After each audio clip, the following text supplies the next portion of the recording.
নিখোঁজের ৩ দিন পর চট্টগ্রামের পতেঙ্গা সমুদ্র সৈকত থেকে স্কুল ছাত্র সাইদ মুনিফ আহমেদ শানের মরদেহ উদ্ধার হয়েছে।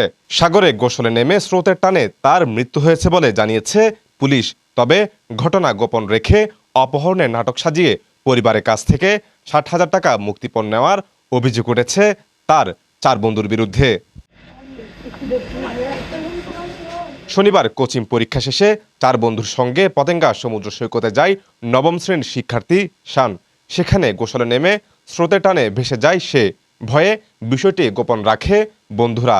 পরে শানকে অপহরণের কথা জানিয়ে পরিবারের কাছ থেকে ১ লাখ টাকা মুক্তিপণ দাবি করা হয়। তবে ৬০,০০০ টাকা দেওয়ার পর তাকে ফেরত না পাওয়ায় তদন্ত চালায় পুলিশ। পুলিশের তদন্ত শেষে পতেঙ্গা সৈকত থেকে একটি মরদেহ উদ্ধার হলে মরদেহটি শানের বলে শনাক্ত করে তার পরিবার। ময়নাতদন্ত শেষে মরদেহ এখন তার হালিশহর বাড়িতে আনা হয়। সন্তানের মরদেহ দেখে কান্নায় ভেঙে পড়ে স্বজনরা। শোকের ছায়া নেমে এসেছে পরিবার ও সহপাঠীদের মাঝে।